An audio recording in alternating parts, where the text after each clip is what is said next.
এত খেতে ভালো লাগে ভাবতেই পারবেন না। মুচমুচে খাস্তা গুড় খেজুর পিঠে। শুধু চাল আর গুড় দিয়ে একবার বানিয়ে দেখুন। একবার বানিয়ে মাছ ধরেও খেতে পারবেন। খুব সুন্দর সংরক্ষণ করা যায়। একদম মুচমুচে এই পিঠেটা কোনো পিঠের সাথে তুলনা করতে পারবেন না। উপরে হবে একদম মুচমুচে, ভেতরে একদম সফট। মুখে দিতেই দেখবেন মিশে যাবে। যত খাবেন তত খেতে ইচ্ছা হবে এই পিঠে। নমস্কার বন্ধুরা, নতুন একটা পর্ব দেখার জন্য আপনাদের সকলকে স্বাগত জানাই। আজকে বানিয়ে দেখাবো দারুণ স্বাদের একদম মুচমুচে গুড় পিঠে। বানিয়ে দেখুন, এই পিঠেটা খেতে দারুণ লাগে।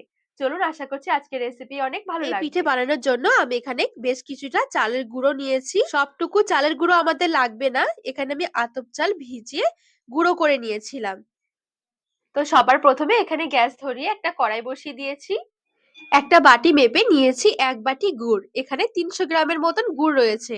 নিয়েছি খেজুরের পাটালি গুড়। আপনারা কিন্তু খেজুরের লিকুইড গুড়টাও নিতে পারেন। সাথে দিয়ে দিচ্ছি 1 বাটি জল। সমানে নেড়ে চেড়ে এবারে গুড়টা গলিয়ে নেব।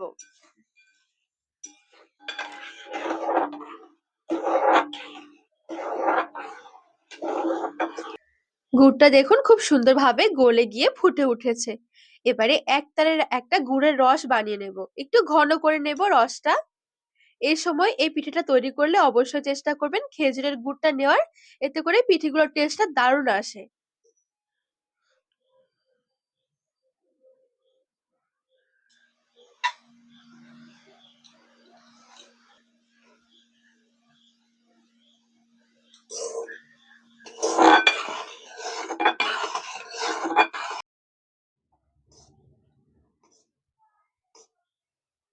এখানে আমি বেশ কিছুক্ষণ গুড়টা জাল দিয়ে নিয়েছি।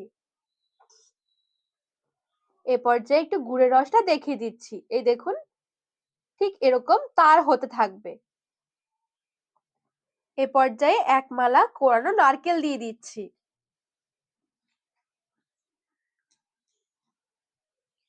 ভালো করে একটু মিশিয়ে নেব।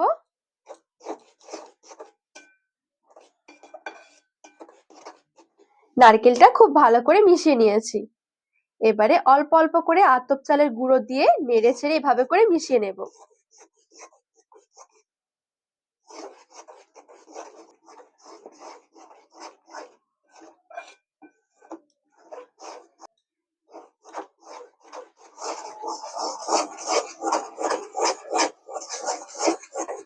চালের গুঁড়োটা ঠিক এভাবে অল্প অল্প করে মেশাতে হবে।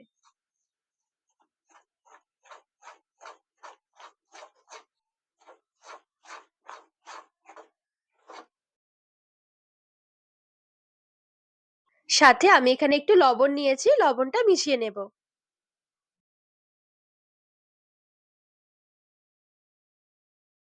অল্প অল্প করে চালের গুঁড়ো মিশিয়ে দেখুন আমি খুব সুন্দরভাবে কিন্তু এখানে একটু গুড়ের রসে পাক দিয়ে নিয়েছি। এখন দেখুন খুব সুন্দর কিন্তু একটা ডো রেডি হয়ে গেছে।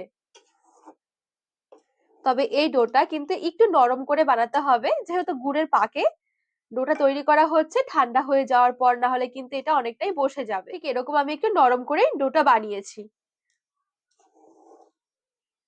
এবারে গ্যাসের আঁচ থেকে নামিয়ে নেব। এবারে এদিকে একটা ফ্রাইং প্যান বসিয়ে অল্প একটু তেল গরম করে নেব। আর এইদিকে যে আমি ডোটা রেডি করে রেখেছি, ডো কিন্তু যথেষ্ট গরম রয়েছে। এই গরম অবস্থায় অল্প অল্প করে নিয়ে হাতের সাহায্যে এইভাবে করে পিঠেগুলো একটু তৈরি করে নেব। প্রথমে অল্প একটু নিয়ে দু হাতের মধ্যে নিয়ে একটু গোল করে নিচ্ছি। তারপরে একটু লম্বা মতন করে একটু খেজুরের মতন শেপ দিয়ে নিচ্ছি। এই দেখুন, অবশ্যই কিন্তু এটা গরম থাকতে থাকতে বানাতে হবে। তা না হলে কিন্তু ঠান্ডা হলে অনেকটা শক্ত হয়ে যাবে। বাদ বাকি পিঠেগুলো ঠিক আমি এভাবে করে একটু তৈরি করে নিচ্ছি।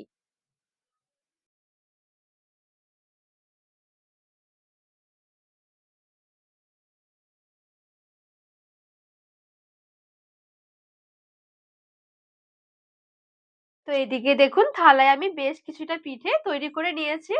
আর এদিকেও কিন্তু তেলটা খুব ভালোভাবে গরম হয়ে গেছে। তেল ভালো করে গরম করে গ্যাসের আঁচটা হালকা করে রেখে দিয়েছি। এক এক করে এবারে পিঠেগুলো ছেড়ে দিচ্ছি তেলের মধ্যে।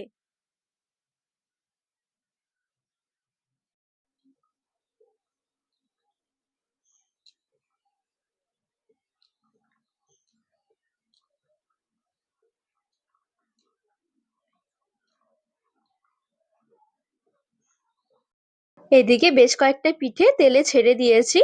গ্যাসের আঁচটা মিডিয়াম থেকে লো আঁচের মাঝামাঝি রেখে উল্টে পাল্টে নেড়ে চেড়ে পিঠেগুলো ভেজে নেব। খুব বেশি গ্যাসের আঁচটা বাড়িয়ে ভাজলে পিঠেগুলো খুব তাড়াতাড়ি করে কালার চলে আসবে, যেহেতু গুড়ের পিঠে।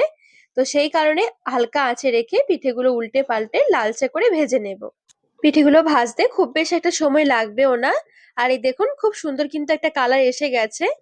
পিঠেগুলো নামানোর সময় একটু নরম মনে হবে, তবে পিঠে কিন্তু ঠান্ডা হলে শক্ত হয়ে যাবে। বাকি পিঠেগুলো ঠিক আমি একইভাবে করে ভেজে নেব।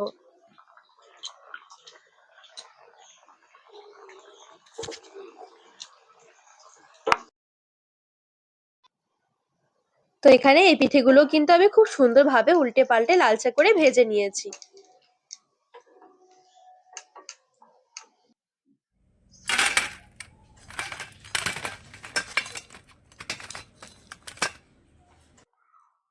তো এখানে আমি সবগুলো পিঠে খুব সুন্দরভাবে ভেজে তুলে নিয়েছি।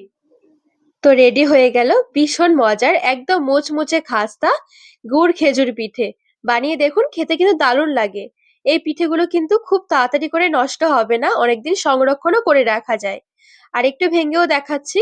পিঠেগুলো হবে একদম মুচমুচে উপরের দিকটা, আর ভেতরে থাকবে একদমই সফট। মুখে দিতেই দেখবেন একদম মিশে যাবে। একদম ভিন্ন স্বাদের একটা পিঠের রেসিপি, একবার হলেও বানিয়ে দেখুন। রেখে রেখে খেতে পারবেন এই পিঠেটা। খেতে কিন্তু দারুণ লাগে।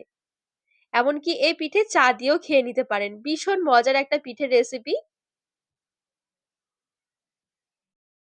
তো বন্ধুরা, আজকে এই পিঠের রেসিপি আপনাদের কেমন লেগেছে অবশ্যই কমেন্ট করে জানাবেন। আর রেসিপি ভালো লাগলে চ্যানেলটিকে সাবস্ক্রাইব করে পাশে থাকার অনুরোধ রইল।